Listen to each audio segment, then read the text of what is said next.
गरीब परिवार की दिवाली। बहुत समय पहले की बात है। हिमालय की तलहटी में बसा एक छोटा सा गांव था। नदियां जहां हर साल दिवाली बड़ी धूमधाम से मनाई जाती। हर घर में रंग बिरंगी झालरें टंगी होती थी।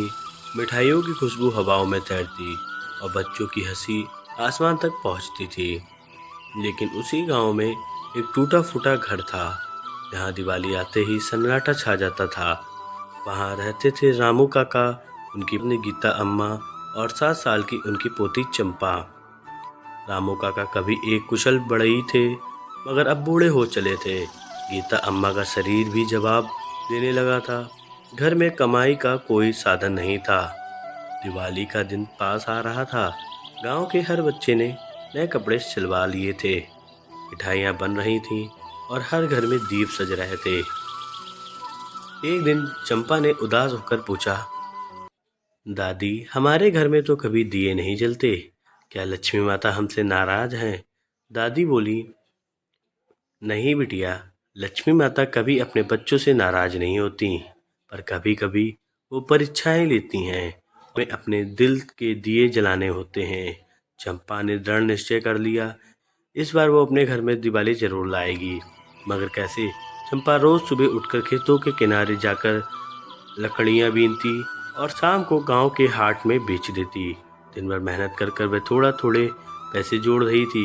किसी को नहीं बताया कि वह क्या कर रही है।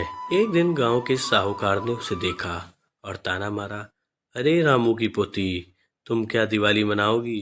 तुम्हारा घर तो हर साल अंधेरे में रहता है। चंपा ने मुस्कुराकर जवाब दिया, अंधेरे में ही तो दिया अच्छा लगता है। उसकी बात सुनकर एक बूढ़ी औरत मुस्कुराई और उसके पास आई। उसके हाथ में एक चमकता हुआ मिट्टी का दिया था। उसने कहा, बिटिया, इसे रख लो, ये एक जादुई दिया है।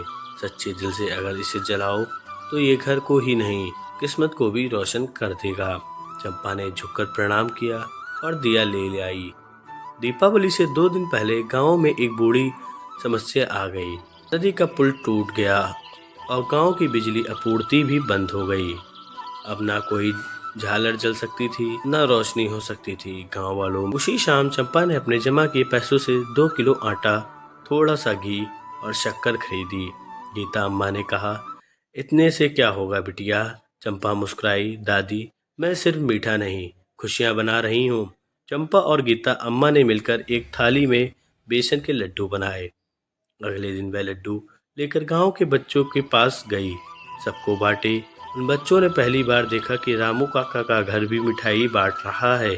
आखिर दिवाली की रात आ गई। पूरे गांव में अंधेरा था, बिजली नहीं थी और दिए जलाने के लिए तेल भी खत्म हो गया था। तभी चंपा ने वह जादुई दिया निकाला और रामू काका के आंगन में रख कर जलाया।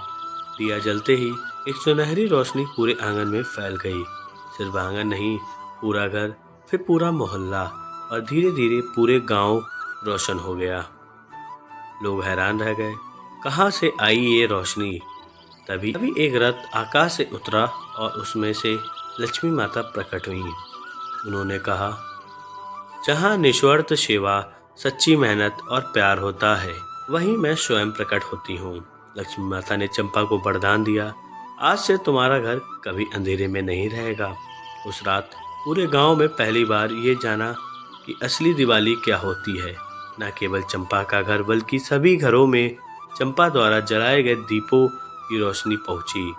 लोगों ने अपने पास की मिठाइयाँ, कपड़े और दिए बांटकर एक नई परंपरा शुरू की। साझा दिवाली की अब हर साल चंपा के घर से पहला दिया जलता है और पूरे गांव में फैल जाता है। रामू काका की आंखें भीग गईं। उन्होंने चंपा को, तू ही मेरी असली लक्ष्मी है। चंपा मुस्कुराई, दाता, मैंने तो बस दिल से दिया जलाया था। दोस्तों, हमें इस कहानी से ये सीख मिलती है कि सच्ची दिवाली बाहरी रोशनी से नहीं, बल्कि हमारे दिलों में जलने वाले दियों से होती है। सेवा, प्यार और आशा ही असली रोशनी है। तो ऐसे ही कहानी देखने के लिए हमारे चैनल को सब्सक्राइब करने और बेल आइकन दबाना ना भूलें।